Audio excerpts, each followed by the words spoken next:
김정수 장로님 기도해 주시겠습니다. 다 함께 하나님께 기도 올리겠습니다.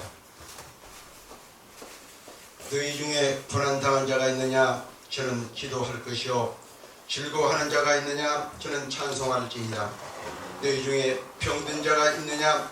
그는 교회의 장로들을 청할 것이요 그들은 주의 이름으로 기름을 바르고 이하여 기도할지이다. 아멘. 믿음의 기도는 병든 자를 구원하리니 주께서 저를 일으키시리라. 아멘. 혹시 죄를 범하였을지라도 사하심을 얻으리라. 이러므로 너희 죄를 서로 구하고 병 낫기를 위하여 기도하라. 의인의 간구는 역사하는 힘이 많으니라. 아멘. 엘리야는 우리와 같은 성경 이로되 저가 비 오지 않기를 간절히 기도한 적 3년 6개월 동안 땅에 비가 아니오고 다시 기도한 적 하늘이 비를 내리고 땅에 그 소산을 내었느니라. 우리의 간절한 기도를 들으신 우리 아버지 하나님, 우리 하늘 소망교를 사랑하신 아버지 하나님, 4월 첫주 예배를 아버지한테 드리며 오늘은 종려주일로 드리고 내일부터 또한 우리가 한 주간 고난주간이 아버지 하나님 진행됩니다. 거룩한 아름다운 삶을 살도록 우리 아버지 하나님 우리에게 신령한 복을 내려 주옵소서. 아멘. 또한 다음 오는 12일 아버지 하나님 이날은 부활주일로 우리 아버지 하나님 앞에 영광을 돌립니다. 시대의 상황에 따라서 우리가 온전한 찬양을 드리지 못하오만 우리가 마음으로 찬양하고 영으로 찬양하고 우리 아버지 하나님 아버지 앞에 간절한 마음으로 아버지 하나님 우리 주님을 사모하고 우리 주님의 얼굴을 찾고 구할 때 아버지 하나님 만나 주시옵소서. 아멘. 우리 하늘소망교회 내 집안 만민이 기도하는 집이라 일컬음을 받으라. 우리 하늘소망교회가 이런 교회가 되어서 온 성도들이 아버지 하나님 이 성전에 나오지 못한다 할지라도 성전을 향하여 간구하고 기도할 때 우리 아버지 하나님 하늘에서 들으시고 응답 주시기를 원하고 기도하옵나이다. 아멘. 경기의 침체에도 우리 아버지 하나님 아버지 너무나 어려운 그런 상황 속에서 우리 아버지 하나님 아버지께서 해결해 주시고 내 아버지 하나님 아버지 주의 이름을 의지하고 우리 아버지 하나님 아버지 앞에 간구하고 기도할 때 어떠한 아버지 하나님 아버지 앞에서 벗어나게 하옵소서. 아멘. 신종 코로나 아버지 19 바이러스로 인해서 온 세상에 아버지 하나님 많은 사람들이 하나님 아버지가 죽어가고 있습니다. 주님의 노여움을 푸시고 우리의 모든 죄악을 사해 주시며 이제 아버지 하나님 아버지께서 지금 확진자들도 머지않아 다 아버지 하나님 아버지 이제 취함을 받고 아버지 하나님 아버지 주님 앞에 영광 돌리게 하여 주시옵소서. 좋으신 우리 아버지 하나님 아버지께서 우리의 간구와 기도를 들으시고 하늘 소망교회에서 기도한 이 기도를 우리 아버지 하나님 들어주시옵소서. 오늘 이 예배 우리 아버지 하나님 영광 받아 주시옵고 4월에 아버지 하나님 앞에 더욱 영광 돌리는 우리 하늘 소망교회 온 성도님들이 되게 해주시고 또한 4월 15일 아버지 하나님 이 총선에도 이 아버지 나라를 사랑하고 하나님을 경외하는 자가 아버지 하나님 일꾼 국회의원으로 아버지 하나님 선발되게 해주시기를 원하고 기도하옵나이다. 좋으신 우리 아버지 하나님 아버지 우리 예배에 우리 주님 영광 받으시고 오늘 아버지 하나님 아버지를 지극히 사랑하고 구원의 확신을 가진 심령들이 아버지 하나님 예배에 나와서 이렇게 예배를 즐겁게 드리나이다. 또한 우리가 우리 아버지 하나님 아버지 앞에 예배를 드리도 우리 아버지 하나님 아버지 이 예배를 기뻐 받으시고 그 마음과 중심을 보시고 오는 모든 분들한테 하늘의 신령 복을 내주시고 땅의 기름진 복으로 우리 아버지 하나님 채워 주시옵소서. 예수님 이름으로 기도 올려옵나이다. 아멘.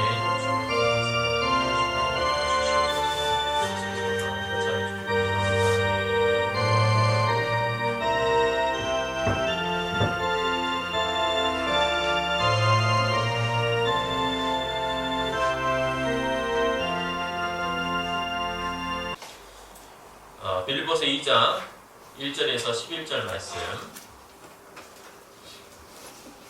함께 말씀 받습니다. 그러므로 그리스도 안에 무슨 권면이나 사랑이 무슨 위로나 성령이 무슨 교제나 긍휼이나 자비가 있거든 마음을 같이하여 같은 사랑을 가지고 뜻을 합하며 한 마음을 품어 다툼이나 허용으로 하지 말고 오직 겸손한 마음으로 각각 자기보다 남을 낮게 여기고 각각 자기 일을 돌아볼 뿐더러 또한 각각 다른 사람의 일을 돌보아 나의 기쁨을 충만하게 하라. 너희 안에 이 마음을 품으라.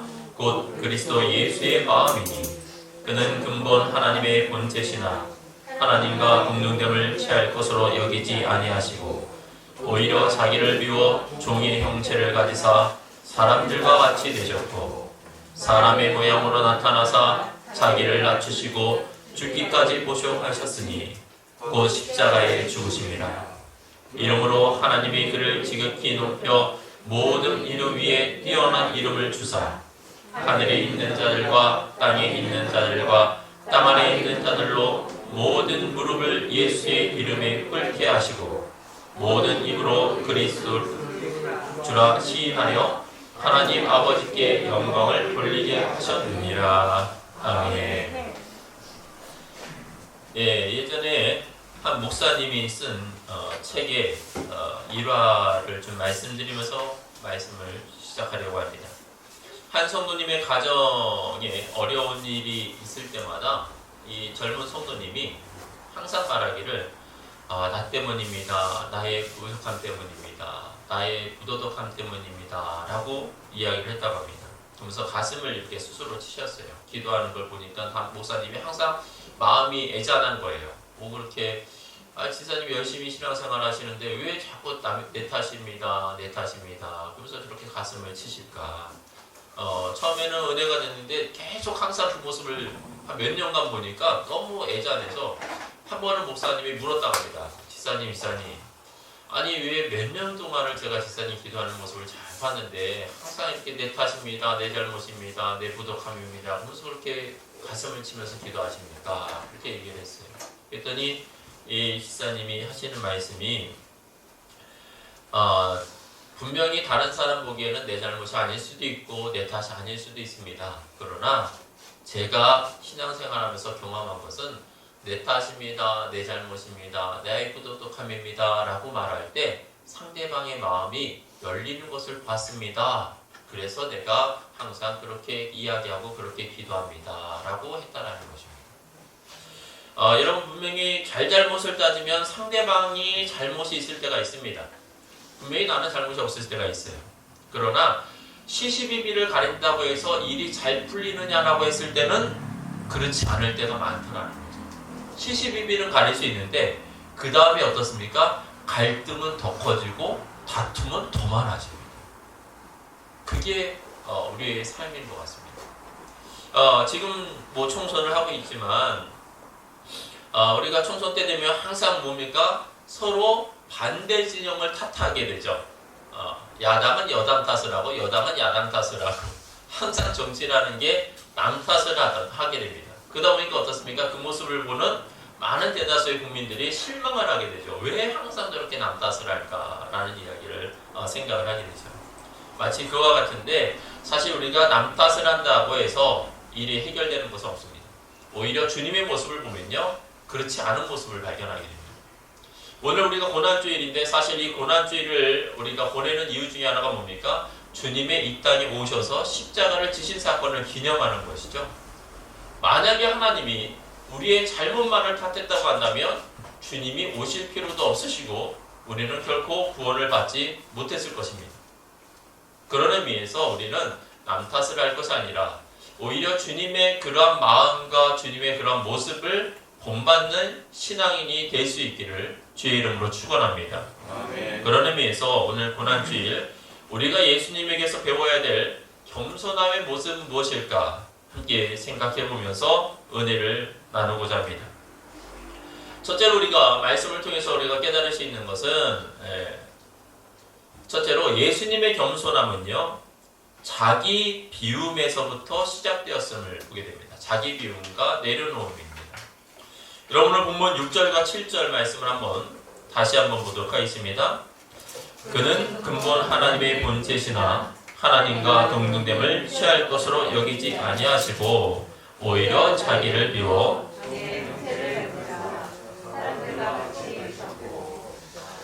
아멘. 그쵸? 여러분 이 말씀을 잘 보시면 아시겠지만 오늘 본문에 보니까 하나님과 동등됨을 취할 것으로 여기지 아니하시고 오히려 자기를 비웠다라고 말씀하십니다. 여러분 이제 자기를 비웠다라는 표현이 우리가 사실 이해가 잘 안 되는데 이 자기를 비우다라는 단어의 어원을 보면요 얼굴을 깎다 이런 의미를 갖고 있습니다. 여러분이 얼굴을 깎다 이게 과연 무슨 의미일까라는 생각이 드는데 얼굴이 갖는 상징성을 생각하시면 좋습니다. 여러분, 얼굴이라는 것이 어떠한 상징성이 있냐면 사실은 존귀와 영광과 권위를 표현을 하죠. 명예 이런 것들을. 그래서 여러분, 각 나라마다 돈에는 항상 거의 대부분 뭐가 찍혀 있어요? 예, 역사적인 인물의 모습이 딱 새겨져 있습니다. 왜 그 새겨져 있어요? 이 사람을 기리는 거죠. 아, 우리나라에 이렇게 훌륭한 사람이 있습니다. 이것을 나타내는 거예요. 그래서 역사적으로 훌륭한 사람은 돈에 이렇게 좀 새겨서 계속 역사적으로 간직하는 것이 있는데, 그것이 마치 명예와 같은 것이죠. 그런 것처럼 자신을 비웠다라는 것은 자신의 얼굴을 버렸다라는 의미이고, 그 말은 곧 자신의 영광과 명예와 권세를 버렸음을 뜻하는 것이 되는 것입니다. 그래서 예수님께서는 이 땅에서 어찌 보면 이 땅에 오심이 자신을 비우는 사건인 것은 자신의 영광과 명예와 권세를 버렸기 때문이죠. 그러면 예수님이 원래 가졌던 명예와 권세와 영광은 무엇입니까? 오늘 본문에 보니까 6절에서 읽었지만 하나님과 동등됨이었다는 거죠. 하나님과 동등됨이라는 표현은 뭐냐면 본체적으로는 하나님과 동일한 분이었다는 거예요. 본체적으로. 이것을 이해하기는 쉽지 않은데요. 우리가 믿는 하나님은 어떤 하나님을 믿습니까? 우리는 삼위일체 하나님을 믿습니다. 따라해볼까요? 삼위일체 하나님. 네, 삼위일체 하나님이라는 게 뭐냐면 성부 하나님, 성자 하나님, 성령 하나님이 계십니다. 그러면 성부와 성자와 성령은 같을까요? 다를까요? 어렵죠? 다릅니다. 아시겠습니까? 성부 하나님이 따로 계시고 성자 하나님이 따로 계시고 성령 하나님이 각각 계신 거예요. 각각 계십니다. 아시겠죠? 성부 하나님, 성자 하나님, 성령 하나님이 각각 계시는데 본질상으로 성부 하나님, 성자 하나님, 성령 하나님은 한 하나님이시다라는 의미예요. 아시겠습니까? 이것을 이해하기 쉽게 말한다면은 어떤 것이냐면 이게 설명이 굉장히 어려워요. 어떤 신학자도 이거를 제대로 설명을 할 수가 없습니다. 다만 이해하기는 이렇게 이해해 볼 수가 있어요. 뭐냐면 여기 앉아 계신 김종수 장로님, 변승원 일사님입니다. 우리 김원호 장로님이랑 이렇게 계시지 않습니까? 다릅니까? 같습니까? 다릅니다. 다르죠. 인격적으로 다른 인격체 속으로 각각의 인격을 갖고 계십니다. 그렇죠? 그러나 우리가 사람이다라고 말할 때는 어때요? 동일하죠? 그런 개념인 거예요. 하나님으로서는 동일한 영광과 동일한 권세와 동일한 모든 능력과 권세가 다 있으십니다. 그런데 인격적으로는 어때요? 각각 계신 거예요. 아시겠죠? 이게 삼위일체 하나님입니다. 이렇게 이해하시면 돼요. 그래서 우리가 예수님 조사도 어때요? 하나님으로서는 동등되신 분이에요. 하나님이 갖고 계신 영광과 명예와 권세를 예수님도 동일하게 갖고 계셨던 분입니다. 그런데 그분이 어떻게 하신 거예요? 모든 것을 버리신 것이죠. 그리고 이 땅에 오셨다라는 거예요. 그래서 예수님께서 이 땅에 오실 때는 그 영광과 권세와 명예와 능력과 모든 것을 버림에서부터 시작될 수 있었다라는 것입니다. 그게 바로 예수님의 겸손이다라고 볼 수 있는 거예요. 그런데 예수님의 겸손은 여기서 그치는 게 아니죠. 예수님께서 그렇게 낮은 자로 모습으로 오셨음에도 불구하고 더 낮은 자리로 가셨어요. 어딥니까? 십자가의 죽으심의 자리까지 가신 거예요. 그래서 십자가에서 어떻습니까? 수치를 당하시고 모욕을 당하시고 침뱉음을 당하시고 죽임을 당하셨죠. 그 십자가의 길까지 주님은 낮고 천한 가장 십자가의 밑바탕까지 내려가시는 모습을 보여주셨다는 것입니다. 마땅히 영광 받으셔야 되고 마땅히 경배받아야 될 그분이 오히려 조롱과 멸시와 천대를 받으셨다는 것이죠. 이것이 바로 주님의 겸손이고 우리가 본받아야 될 겸손인 줄 믿습니다. 그래서 오늘 본문 5절에서 뭐라고 말합니까? 너희 안에 이 마음을 품으라 곧 그리스도 예수의 마음이다 라고 했어요. 사랑하는 성도 여러분, 저와 여러분이 이 땅을 살아가면서 우리가 하나님을 믿고 예수 그리스도를 따름에도 불구하고 사회적으로 비난받는 이유 중에 하나가 무엇이겠습니까? 우리에게 이 겸손이 없기 때문입니다. 우리가 스스로 낮아지고 스스로 겸손해지고 스스로 낮은 자리에 처해야 하는 모습이 있었다면 세상에서는 조롱받지 않았을 것인데 우리 말로는 낮다 겸손하다 말하지만 우리의 삶적으로는 교만했던 모습들이 항상 존재해 있었다라는 것입니다. 그래서 어찌 보면 우리가 이 땅 가운데서 세상에 조롱을 받고 있는지도 모릅니다.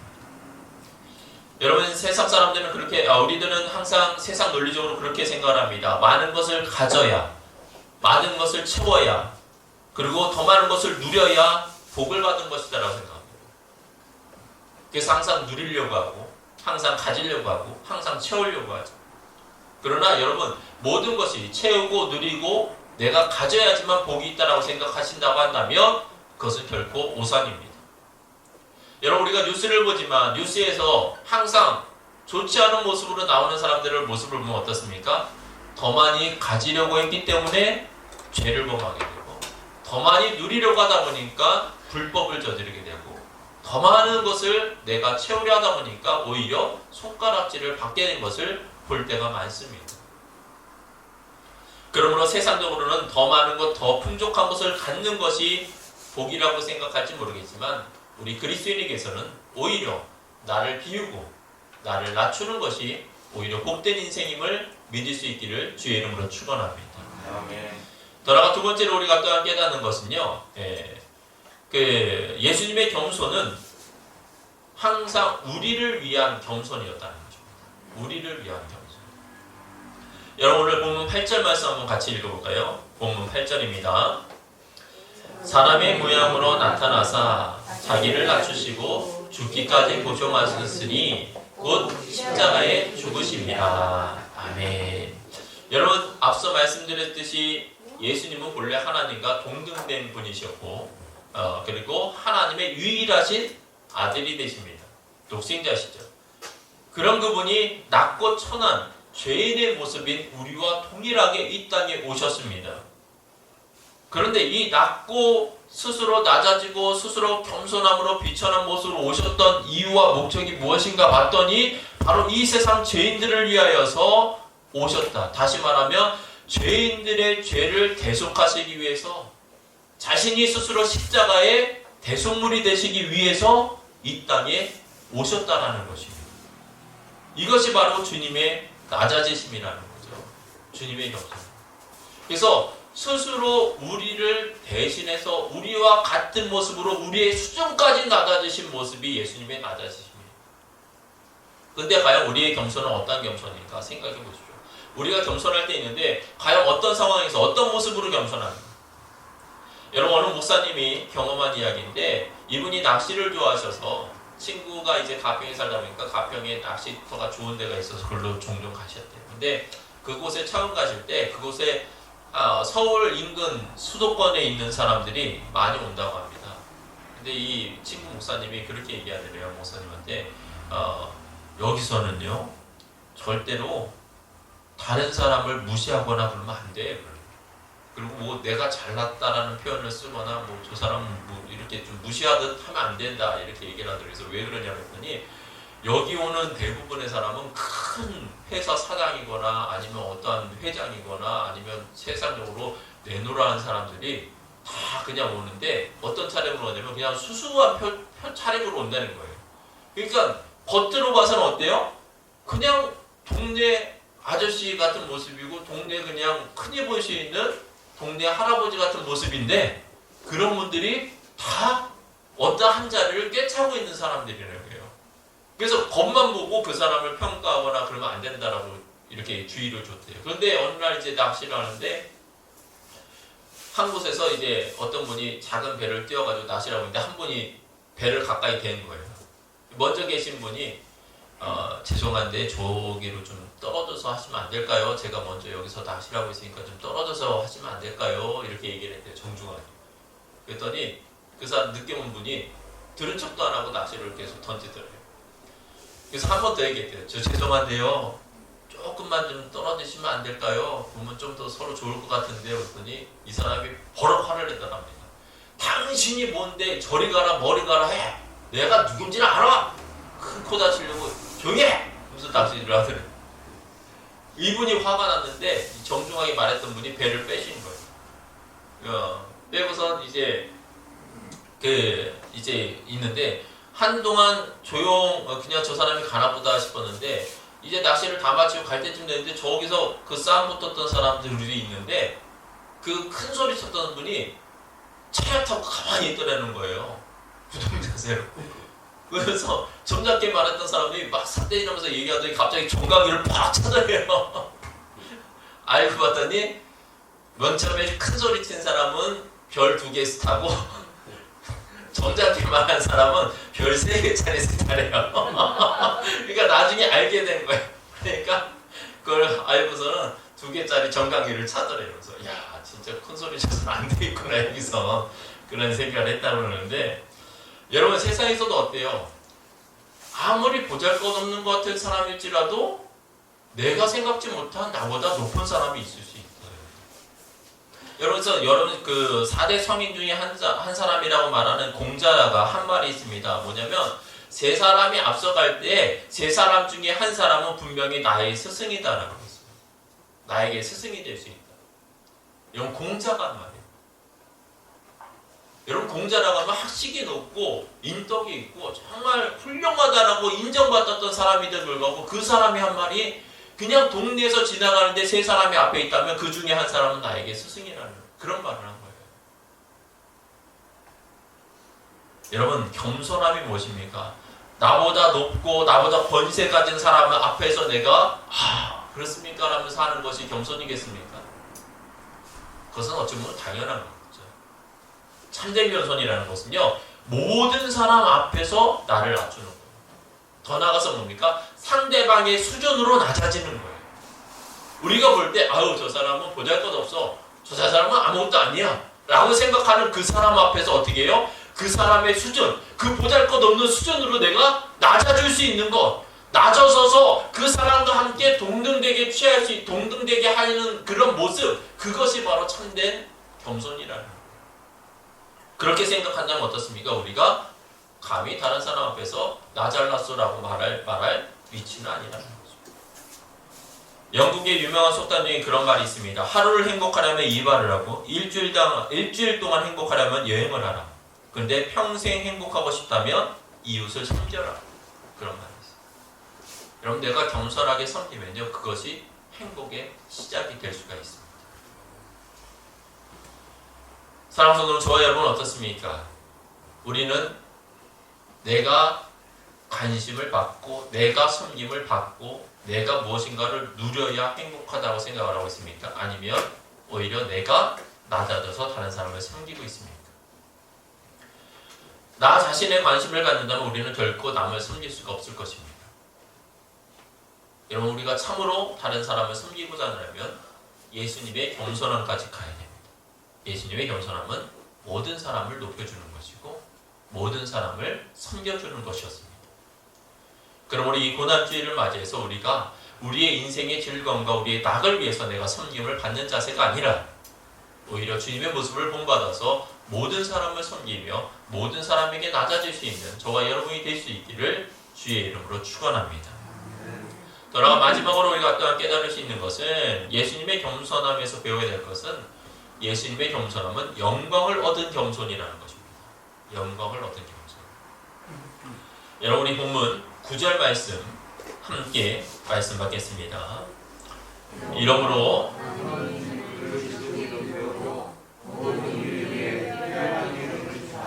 아멘. 여러분 지극히 높여라는 것은요 가장 높은 곳으로 올려짐을 받다라는 것입니다. 사실 예수님께서 계속 말씀드리는 게 뭐예요? 낮은 자로 왔고 가장 비천한 모습으로 왔고 모든 사람을 섬김으로 오셨습니다. 그런데 그렇게 낮고 천하고 비천한 모습으로 모든 사람을 섬기고자 오셨는데 결과적으로 어떻게 되셨어요? 가장 존귀한 자가 됐다. 여러분 가장 존귀한 자가 되는데 어떤 존귀하면가 봤더니 첫째로는 모든 이름 위에 뛰어난 이름이 되게 하셨대요. 모든 이름 위에 뛰어난 이름. 여러분 이것은 최고의 명예를 뜻합니다. 여러분 우리가 이제 다음 주가 되면 부활주일로 섬기는데 모든 교회와 전 세계 모든 교회와 전 세계 모든 성도들이 다 어때요? 부활주일 예배를 통해서 누구만을 높이게 됩니까? 예수 그리스도를 높이게 되죠. 그분의 부활을 통해서 그분께 영광 돌리고 찬양하고 경배하게 됩니다. 그리고 대부분의 모든 교회가 다 말씀을 전했었대요. 그분의 다시 살아나심에 대해서 말씀을 하게 됩니다. 그분은 십자가에서 죽으심으로 끝난 것이 아니라 다시 부활하심으로써 어떻게 해요? 모든 자들 위에서 가장 영광스러운 이름을 얻게 되셨다는 거죠. 그리고 두 번째로 또 10절에 보니까 뭡니까? 예수님이 얻은 영광은 뭐니까? 모든 무릎을 예수님의 이름에 꿇게 하셨대요. 우리 10절 말씀 한번 볼까요? 같이 말씀 받습니다. 하늘에 있는 자들과 땅에 있는 자들과 땅 아래에 있는 자들로 모든 무릎을 예수의 이름에 꿇게 하시고. 아멘. 그렇죠? 모든 이름이 예수님의 이름 앞에 무릎을 꿇게 하셨다. 여러분, 예수님께서 받으신 최고의 명예와 권세를 뜻하는 것이죠. 그래서 여기 있는 모든 무릎이라는 것은 모든 영적인 존재까지 다 포함하는 겁니다. 그리고 앞선 우리의 믿음의 선조들, 그리고 심지어는 땅 아래에 있는 자들까지 이야기했어요. 땅 아래에 있는 자들은 누구를 포함하겠습니까? 믿지 않아 멸망받은 자들까지도 다 주님의 이름 앞에서 살아생전에 주님을 멸시할 수는 있어요. 그렇죠? 그러나 죽음 이후에 뭐예요? 영적인 세계가 열리기 때문에 그들조차도 주님의 영광과 권세 앞에는 어떻게 됩니까? 무릎을 꿇을 수밖에 없다라는 거예요. 오히려 비통한 가운데서 무릎을 꿇게 되겠죠. 그러나 저와 여러분은 영광 가운데 무릎을 꿇으며 주님을 찬양하고 경배하는 삶이 되어질 줄 믿으시기를 축원합니다. 더 나아가서 이제 모든 무릎을 꿇게 하셨다라는 말은 또한 그리고 11절을 보시면요, 또 그뿐만 아니라 또 하나가 있죠. 예수 그리스도를 주라 시인하게 하셨다. 우리 11절 말씀 봤습니다. 모든 입으로 예수 그리스도를 주라 시인하여 하나님 아버지께 영광을 돌리게 하셨느니라. 아멘. 믿으시길 축원합니다. 모든 자들이 다 예수님을 주라 표현하게 됐다는 거죠. 여기서 주라는 표현은 뭡니까? 인생의 주인임을 뜻하는 거예요. 우리의 주인이다. 우리는 그분의 종이다라는 거죠. 그래서 우리의 인생과 삶의 주인은 오직 누구뿐이다? 예수 그리스도뿐이다.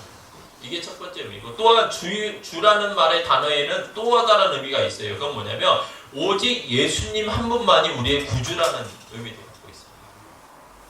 그래서 사도행전에 보면 사도행전에 다른 이로서는 구원받을 수 없나니 이랬어요. 다른 이로서는. 왜? 오직 천하 사람 중에 오직 구원을 받을 만한 이름은 누구뿐이다? 예수뿐이다라고 얘기합니다. 그래서 우리의 구원자도 주님 한 분뿐이다. 예수의 이름에 무릎을 꿇게 하셨다는 의미 가운데, 그를 주로 시인하게 하셨다는 의미 가운데 그 뜻이 함께 담겨 있어요. 그래서 우리가 믿는 예수님은 우리의 유일하신 구원자임을 믿으시기를 축원합니다. 많은 이단들은 오히려 예수님을 깎아내리지만 사실은 그들이 깎아내리는 이유 중에 하나가 예수님의 죽으심이거든요.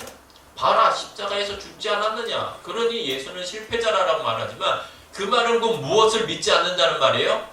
예수님의 부활을 믿지 않는다는 말입니다. 결과적으로. 아시겠습니까? 그러니까 모순이 있어요. 이단들이 항상 그 모순이 있습니다. 근데 일반 성도들은 그거 모순을 깨닫지 못하고 보니까 자꾸 이단에 끌려다니게 돼요. 그러나 성경은 유일한 구주는 오직 예수뿐이고 그 이름 외에는 구원받을 만한 이름을 주신 적이 단 한 번도 없다라고 분명하게 못을 닫고 있다는 것입니다. 그러므로 저와 여러분이 우리의 인생의 주인이 되시고 우리의 구주가 되시는 분은 단 한 분 예수님이라는 사실을 믿으시기를 축원합니다. 아멘. 더 나아가 여기서 주목해야 될 한 가지가 있어요. 주목해야 될 한 가지가 뭐냐면 여기 세 가지의 영광을 얻지 않습니까? 예수님께서 세 가지의 영광을 얻는데 이 세 가지의 영광 모두가 어떤 단어로 표현되어 있냐면 수동태로 표현되어 있어요. 수동태. 여러분 국어 공부하거나 아니면 다른 외국어 공부를 하게 되면 여러분이 알게 되는 것 중에 하나가 뭐냐면 능동태와 수동태예요. 능동태와 수동태라는 게 뭐냐면 주어를 중심으로 해서, 그러니까 쉽게 말하면 나를 중심으로 해서 내가 어떠한 행동을 하면 그건 능동태입니다. 내가 주체가 된 거예요. 내가 주체가 돼서 무엇을 하는 거예요. 이게 능동태예요. 그런데 내가 무엇을 함에 있어서 내가 주체가 아니라 다른 사람이 주체일 때는 수동태가 돼요. 쉽게 말해서 밥상을 들고 왔다라고 했을 때 그냥 내가 주체면 밥상을 들고 온 건 능동태입니다. 그런데 수동태는 그걸 똑같이 표현하면 뭐라고 그러면 아버지가 밥상을 들고 오라고 해서 들고 왔다 라고 하면 수동태가 되는 거예요. 왜? 주체가 아버지가 되니까. 뭔 말인지 아시겠어요? 예. 그런 의미예요. 그래서 여러분 모든 이름에 뛰어난 이름이 되게 하셨다. 이름이 된 것, 그리고 모든 사람이 무릎을 꿇게 된 것, 그리고 그리스도가 주가 되신 것은 예수님이 스스로 취한 것이 아니라 하나님 아버지께서 어떻게 하신 거다? 부여해 주신 거라는 거예요. 무슨 말씀인지 아시겠어요? 예수님이 하신 것은 뭐예요? 앞서 말한 대로 낮아지시고 십자가를 지시고 가장 천한 자리까지 내려가신 것, 그것이 주님이 하시는 거예요. 근데 주님께서 그렇게 철저하게 낮아지고 천한 자리에 가고 십자가를 지기까지 죽음의 자리까지 갔더니 하나님은 어떻게 하셨다? 그를 부활시키셔서 모든 영광을 다시 회복시켜 주시고 명예를 주시고 권세를 주시고 왕이 되게 하시고 우리의 구주가 되게 하셨다라는 거예요. 믿으시길 축원합니다. 그래서 여러분 한마디로 말하면 모든 것을 다 누가 해주셨다? 하나님께서 해주셨다. 예수님은 철저하게 뭐만 하셨다? 겸손함으로 낮아지시기만 하죠. 낮아지시고 낮아지셨더니 하나님은 어떻게 하셨다? 높여주시고 높여주셨다. 무슨 말씀인지 아시겠습니까? 그래서 우리가 이 땅을 살면서 우리가 예수 그리스도를 닮아서 겸손해지면요, 우리가 얻게 되는 게 있는데 무엇을 얻냐면 영광을 얻게 되는 거예요. 믿으시길 축원합니다. 예수님의 영광은요, 예수님으로 그치는 게 아니에요. 우리에게도 동일하게 임하는 영광이 되고 우리에게도 동일하게 임하는 권세가 됩니다. 그것을 확증하는 게 뭐예요? 부활인 것이에요. 예수 그리스도를 믿는 자는 다 어떻습니까? 구원의 부활을 얻게 되기 때문이에요. 믿으시길 축원합니다. 그래서 우리도 영광을 다 얻게 되는 거예요. 그래서 저와 여러분이 이 땅을 살아가면서 우리가 해야 될 일이 무엇인가 보면요, 사실 우리는 낮아지는 일을 해야 돼요. 낮아지는 일, 겸손한 일을 하면요, 분명히 하나님께서 우리를 다시 높이시고 존귀케 해주시기 때문입니다. 다만 우리가 이 낮아지시고 겸손해질 때 조심해야 될 것이 있어요. 뭐냐면 많은 성도님들이 낮아져서 섬기고 겸손하게 교회를 섬깁니다. 너무나 복된 일이죠. 그런데 안타까운 것 중에 하나가 뭐냐면 그렇게 낮아지고 섬길 때 그 마음의 중심에 어떤 것을 갖고 있냐면 내가 이러면 하나님께서 복 주시겠지? 이런 마음을 갖고 있다는 거예요. 그런 마음을 갖고 있다 보니까 어떻습니까? 낮아져서 섬기고 열심히 해봅니다. 그런데 복이 안 와요. 그럼 나중에 어떻게 돼요? 실망하는 거예요. 그래서 실망하는 거예요. 그래서 교회를 떠나는 사람들이 있어요. 그 겸손이 참 겸손이었다고 말할 수 있을까요? 아닌 거예요. 근데 교회에 이런 모습이 많아요. 굉장히 겸손했던 것 같은데 갑자기 확 사람이 돌변해가지고는 교회를 떠나실 때가 있어요. 목회자로서 굉장히 당황스러울 때가 있습니다. 왜 그런지 아세요? 목회자가 인정을 안 해준다. 어떤 집사가 나를 인정 안 했다 이거예요. 여태까지 정말 겸손한 분이라고 생각했는데 결국 그 겸손에는 뭐가 있었던 거예요? 나를 인정해줘야 돼, 나를 어느 정도 받아줘야 돼 라는 마음이 있었던 거예요. 여러분 이러한 마음이 있어서는 안 되죠. 우리가 존귀함을 얻고 영광을 얻고 높아지는 것은 누구의 손에 달려있다? 하나님의 손에 달려있는 거예요. 우리가 해야 될 일은 그냥 묵묵히 겸손히 섬기고 낮아지는 자리에 있는 것, 그것이 우리가 해야 될 일이라는 거죠. 그래서 베드로전서 5장에 보면 이런 말씀이 있습니다. 우리 같이 이 말씀 받겠습니다. 그러므로 하나님의 능하신 손 아래서 겸손하라. 때가 되면 너희를 높이시리라. 아멘. 믿으시길 축원합니다. 아멘. 하나님의 능하신 손 아래서 겸손해라. 겸손해라. 너희를 높이실 것이다. 그런데 그 사이에 꼭 중요한 말이 있어요. 뭐가 있어요? 높이시리라 사이에 뭐가 있어요? 때가 되면 이 때는 누구의 때예요? 하나님. 하나님의 때. 내 때가 아니에요. 여러분, 내가 이만큼 했으니까 하나님께서 높여주시겠지? 이만큼 했으니까 하나님께서 상 주시겠지? 이만큼 했으니까 하나님께서 복 주시겠지? 그게 아니라 우리는 그 생각은 떼어놓으라는 거예요. 쉽게 말하면. 그 생각은 버려. 그 말이에요. 베드로전서의 말. 베드로 사도가 하는 말은 그 생각은 버리고 너가 해야 될 유일한 것은 뭐야? 하나님의 능하신 손에서 겸손하는 것. 그것만이 너가 해야 될 일이야. 그러면 하나님께서 알아서 하나님의 때에 하나님의 방법으로 너를 높이실 것이고 너를 존귀케 하실 것이고 너에게 복을 주실 거야. 그러니 너는 하나님의 능하신 손 안에서 전능하신 그분의 손 안에서 겸손해라. 믿으시길 축원합니다. 아멘. 그러므로 저와 여러분이 주님께서 낮아지시고 비천해지시고 심지어 십자가의 그 달리심의 자리에 가실 때까지 순종했을 때 오히려 세상 사람들은 다 그가 이제 끝났다라고 말하는 그 시점에 하나님께서 존귀케 하시고 높여주시고 모든 이름이 뛰어난 이름이 되게 하시고 모든 영광을 회복시켜주시고 모든 권세를 다시 주셨던 것처럼 우리도 오히려 주님을 닮아서 겸손한 그 자리에 갈 때까지 간다면 분명히 하나님께서 우리를 높여주실 줄 믿습니다. 아멘. 말씀을 맺겠습니다. 여러분, 우리가 높아지는 것, 여러분 그것은 내가 높아지기 위해서 높아지는 것이 아니라 내가 낮아지실 때 오히려 높아지심을 오늘 본문은 말씀하고 있습니다. 그래서 우리는 주님의 낮아지심을 좀 본받기를 원하는데요. 여러분, 주님의 낮아지심은 스스로 겸손히 낮아지신 것이고 또한 상대방을 높여주며 낮아지는 것이었고 그리고 오히려 그 겸손을 통해서 하나님부터 영광을 얻으신 것입니다.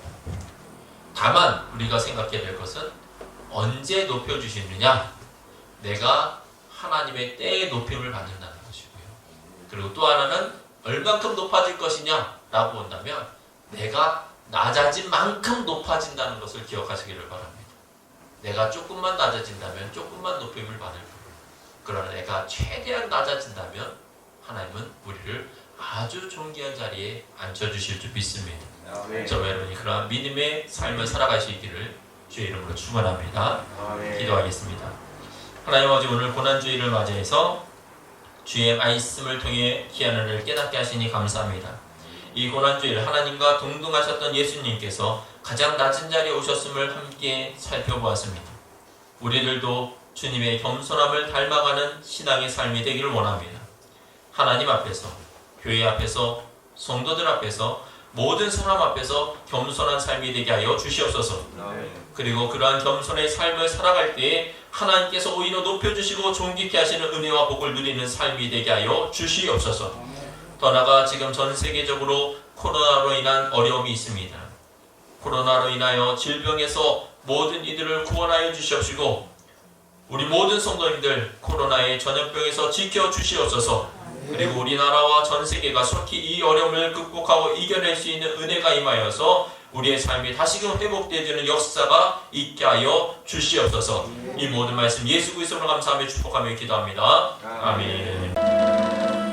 이제는 우리의 모든 죄를 대속하신 우리 구주 예수 그리스도의 십자가의 보혈의 은혜와 우리를 용서하시고 자녀 삼아주신 하나님 아버지의 그 크신 사랑하심과 우리를 영원한 하나님의 나라로 인도하시는 성령 하나님의 내주 교통하심의 역사가 예수님을 본받아 스스로 낮아지고 상대방을 높여주는 겸손을 통하여 오히려 하나님께서 높여주시는 영광을 덧입기를 소망하는 하늘소망교회 성도들 머리 위에 그리고 그 가정과 자녀들과 직장과 사업체 위에 또한 코로나로 인하여 어려움 속에 있는 이 나라와 이 민족과 또한 전 세계 위에 지금부터 영원토록 함께 있을지어다.